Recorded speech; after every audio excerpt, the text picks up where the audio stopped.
Welcome. This is SLN TV News English and my name is Yasmin Saeed. I'm here to update you with the daily news. These are the stories making headlines. Somaliland President attends the opening of a new building. Somaliland Minister of Mineral Resources signs agreement. Iran agrees on agenda for negotiations. The President of Somaliland, Ahmed Mohamed Mohamed Silanyo, cut the ribbon of a new building for the Ministry of Youth and Sports.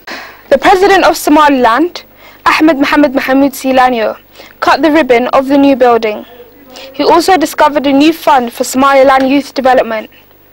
The President also put the foundation stone of a building for the Somaliland Youth Organisation, SONYO. The ceremony was held at the Ministry of Youth, Tourism and Sports and participated by high-ranking government officials, the chairman of the SONYO Youth Organisation and other renowned guests. The first speaker of the ceremony was the Director General of the Ministry of Youth, Tourism and Sports, Ahmed Hussein Dabaye, and the chairman of the Somaliland Youth Organisation, Mubarak Ismail Abdi Thani. They all enlarged the significance of this project for the nation. This project consists of a ribbon cutting, putting a foundation stone and the launching of a fund for youth development. The Minister of the Ministry of Youth, Tourism and Sports, Ali Saeed Regal, spoke at the event, and he said that the Ministry of Youth is implementing the constitutional obligations. The President of Somaliland spoke in the ceremony and he elaborated on the dignity of the opening of this new building. The President also mentioned the importance of youth for development of the nation. Somaliland Minister of Mineral Resources held a meeting and signed agreements with Dong Song, an energy company. The Ministry of Energy and Mineral Resources has entered a preliminary agreement in relation to the oil and coal exploration of Somaliland.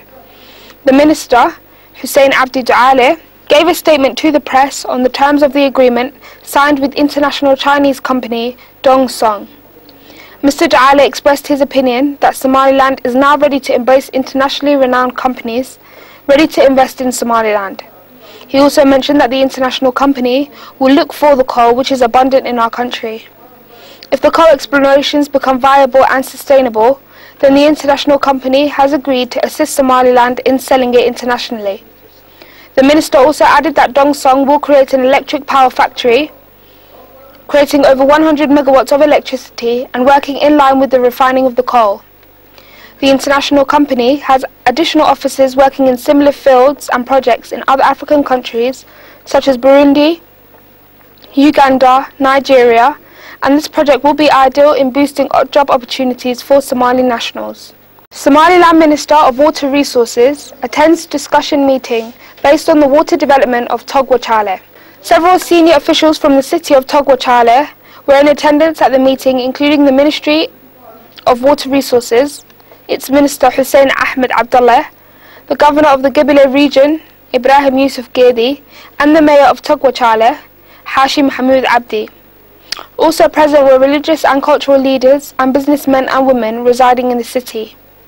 The main purpose of the meeting was to discuss the ways in which the water system in the city of Togwa Chale can be developed and improved to become more efficient, and in specific, the steps the Somaliland government has taken to assist the water in reaching all residents of the city due to the recent water shortage. The Minister of Water Resources of Somaliland, Hussein Ahmed Abdullah, spoke at the meeting. He said, "I am relatively new at the ministry and have been there for a short period of almost 8 months. On the day in which I came into office, one of my first points of action was to monitor and evaluate the ongoing project in the city of Togwa Chale, which was dragging on at the time with minimum outputs. I arranged a meeting with the donors who were funding this project and informed them that this city is very different to the other 4 cities the project is being implemented in. The other cities have a good supply of water.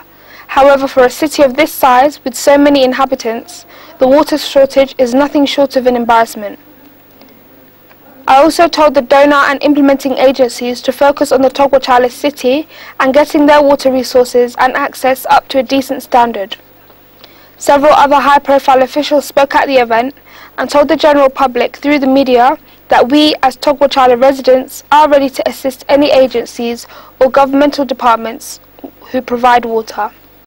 You're still tuned into SLN TV News English, the only Somali-speaking channel with an English news programme. And now for our international headlines in detail.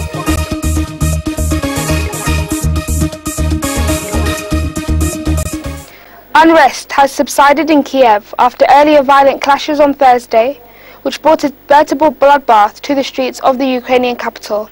Thousands of anti-government protesters regained control of Independence Square, but beyond its boundaries, no one is in control of the overall situation in the country at large. Earlier, there was open combat, with protesters and security forces firing on each other, and dozens of people reported dead after a truce broke down. It was only declared by President Viktor Yanukovych last night. A journalist at the scene reported seeing 21 bodies, all civilians, lined up in the streets near Independence Square.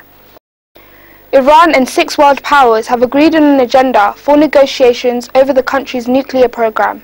Iran and 6 world powers have agreed on an agenda for negotiations over the country's nuclear program. It is seen as progress after 2 days of talks in the Austrian capital, Vienna. Both sides remain far apart on how to resolve the dispute, and both Iran and the US have publicly stated that it may not be possible to reach a final agreement. The 6 powers want a long-term deal on limiting Iran's nuclear work to allay concerns that it's trying to develop atomic weapons.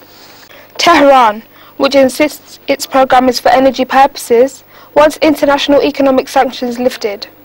It is thought that the West wants Iran to cap uranium enrichment, limit research and development, decommission centrifuges, and allow more rigorous UN inspections. Talks could stumble over an unfinished reactor and an underground enrichment plant. Officials say the next round of talks will begin in the second half of March. That's all the news we have for you today. Thank you for watching, and until next time, goodbye.